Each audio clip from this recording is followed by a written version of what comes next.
Welcome back for another video. In today's video, we'll be running through the team for Gameweek 5 as we look ahead to a Tuesday deadline. As always, we'll discuss the transfer plans and observations for the coming game week. Due to the short turnaround, at the time of recording, there's a few games left to play in Gameweek 4. If you'd like to follow my team and the other content on the channel this season, consider subscribing. It's free and you can always change your mind. Before we get stuck in, a big thank you to Fantasy Football Scout who have sponsored the channel for this season. I've already been a member of theirs for the last 5 years. The custom tables are my favourite section. You can build your own tables measuring literally anything you want. I've made all the tables I use in my videos public. If you search fplfocal, you'll find them all. They have monthly plans, so don't worry that the season's already underway. There's no better time than now to try out the members area, you won't be disappointed. Click the link at the top of the description to give them a try. A quick look back at how Gameweek 4 went. Where to start with Gameweek 4? We may as well start with Salah, and it really was a new page written in FPL folklore, failing to pick up any returns from all 9 of Liverpool's goals, 9-0, the joint biggest win in Premier League history. He ended the game with 1.21 XG as well, so it wasn't like he had a quiet game. For that reason, it's important to re-emphasise the decision-making process is what matters, not the outcome. Salah had 2 big chances, created 2 chances, 4 shots in the box and 1.3 expected goal involvement. So in isolation, he did everything right in selecting that player and even captaining them, just very unlucky with the outcome. If you continue to make good decisions, then you will do well this season. So it's absolutely nowhere near my thinking to sell Salah. A frustrating game week with the armband on him, but happy with the decision making process. Alarm bells would be ringing if he'd taken no shots or not created chances, etc, but the underlying numbers are there. Elsewhere, City's defence disappointed again, conceding twice to Palace before eventually turning it around. Haaland was instrumental in the comeback, picking up a hat-trick. Well played if you had him or if you captained him. Diaz was phenomenal and is actually now on more points than Salah after his brace and bonus points from Gameweek 4.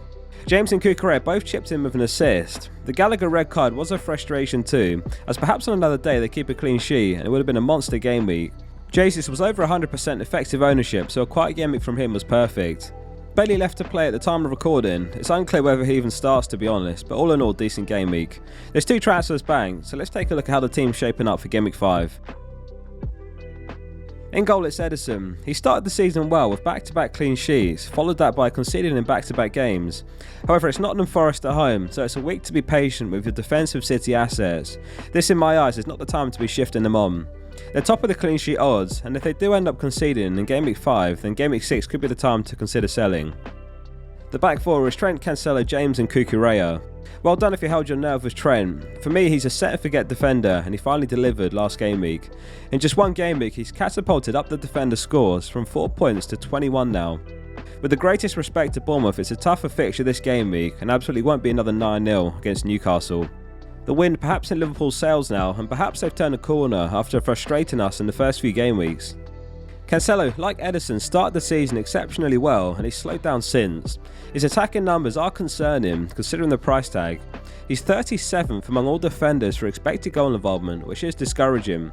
Right now he's not justifying the 7 mil price tag when there's Walker for a couple mil cheaper or Ederson for 1.5 mil cheaper. He's an easy hold for the next couple of game weeks, however. Kovacic returned from injury last match, only making the bench, which is a big boost for Chelsea, and hopefully can start the Southampton game, which will go a long way for Chelsea's clean sheet hopes. With Fofana on his way to Chelsea, it should be very good news for James owners, who has played in right centre-back the last couple of games. This is the position that Fofana is expected to play, so the consensus is that James may move back into right wing-back, which is his best position. In midfield is Salah, Diaz, Martinelli and Andreas. Salah gets the armband as it stands, but as always this isn't locked in yet as there are a few good options this game week.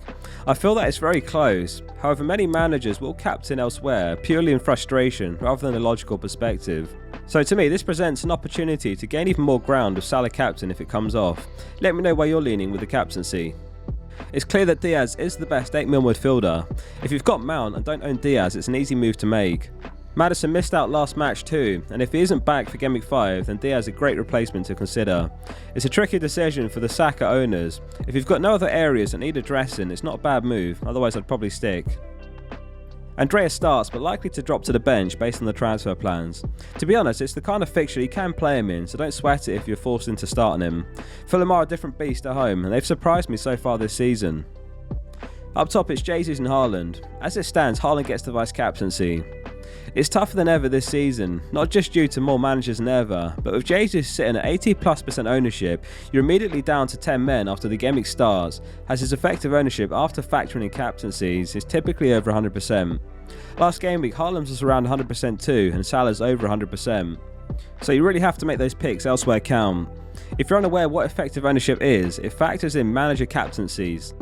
So let's say for argument's sake, if Jesus had 100% ownership and every single manager captained him, then he'd have 200% effective ownership because his points are scored twice. If Haaland starts against Nottingham Forest, you could make the case for selling him for Kane in Gameweek 6. Pep has remarked that Haaland won't play all games once City are playing every 3 days. Gameweek 5 of course comes midweek, and then we've got Gameweek 6 next weekend, and then it's the Champions League for the next couple of midweeks. City facing Sevilla away and then Dortmund at home. Meanwhile, Kane faces Fulham at home in Gameweek 6, even a captain option potentially, so I really like him and Son as potential transfers. It's still early now, but always good to be thinking ahead. On the bench it's Ward, Bailey, Williams and Archer. It's a weak bench this week. Villa have 3 tough fixtures, so Bailey's going to be a permanent fixture on the bench for a while. There is the option to sell Bailey, and a couple of moves are being considered.